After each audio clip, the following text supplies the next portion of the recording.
Hello and welcome everyone. Thank you very much for tuning in. This is a screencast-o-matic presentation and recording for the part of the lesson that has us looking at special powers of Congress.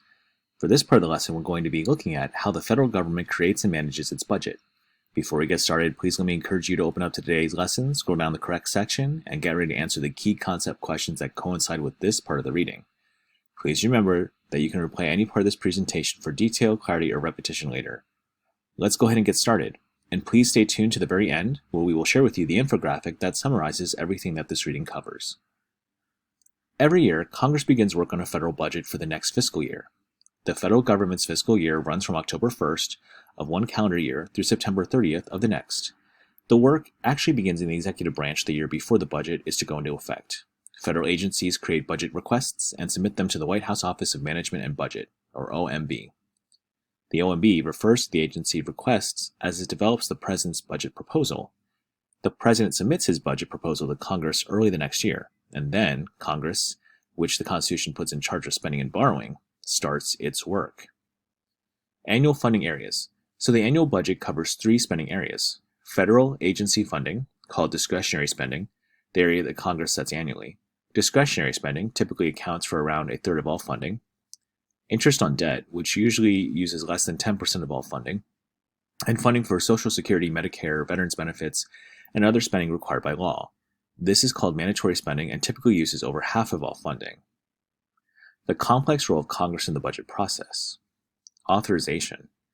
For agencies and their programs to be funded, congressional authorization committees must pass and the president must sign authorization bills, which gives the agencies the legal authority to fund and operate their programs. Normally, without authorization, an agency or program cannot receive annual appropriated funding. Authorization is not tied to the same schedule as the budget appropriations process. Programs can be authorized at any time of the year on an annual, multi-year, or permanent basis. Budget resolutions.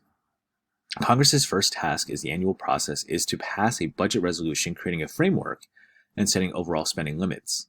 As with most things Congress does, it's two chambers, the Senate and the House. Each draft their own budget resolutions. The two plans are merged and each chamber votes on the identical resolution. Appropriations bills. The Appropriations Committee for each chamber divides the amount allotted for federal agency funding between 12 subcommittees.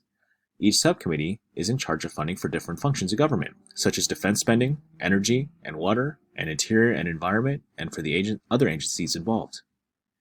The subcommittees conduct hearings with agency leaders about their budget requests and draft appropriations bills setting the funding for each. The full House and Senate vote on their bills, merge both versions of each one, and then vote on the identical version of every bill. Each one, if passed, goes to the president for signature. Budget completion or government shutdown.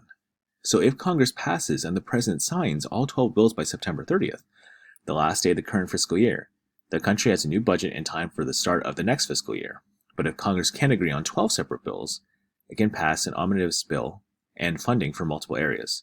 If the budget is not completed by the new fiscal year, Congress must pass a continuing resolution authorizing temporary funding at the previous year's levels or face a government shutdown. In the event of a shutdown, the government stops issuing passports, closes national parks and monuments, halts NASA operations, and puts many other functions on hold. When the budget process is finally complete or Congress passes a continuing resolution, the government resumes normal operations. Federal budget by fiscal year. So to see the approved federal budget for a year, you must look at the appropriations bills for that year that were signed into law. Of course, I'll give you the link later on to do this if you're so curious.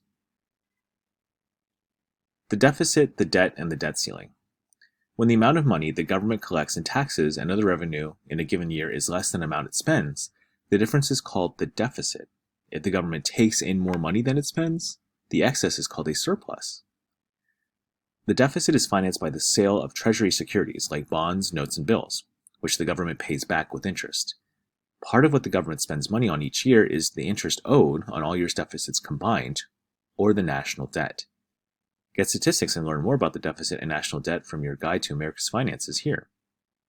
The debt ceiling is the maximum amount of debt the government allows itself to hold. Congress can vote to raise the debt ceiling, and if it doesn't, and the debt hits the ceiling, the government won't be able to borrow any more money and it won't be able to pay its bills. So in a sense, guys, What this page really is trying to show you is that there are so many steps that are involved, as you can see here by this infographic, into, of course, making sure that America and our government is financially solvent and secure. Of course, requiring both houses and chambers to work together is really important, not only to keep funding these programs that we rely on, but also, of course, to maintain that the government stay open. Of course, passing the budget is a really important task that Congress has.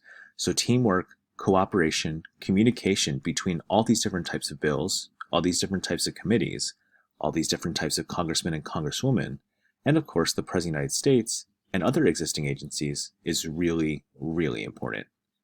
Only time will tell how America handles its financial situation, but hopefully you guys understood a little bit more about how money, finances, and funding work in the federal government. Thank you very much for tuning in, and good luck with completing the rest of the lesson.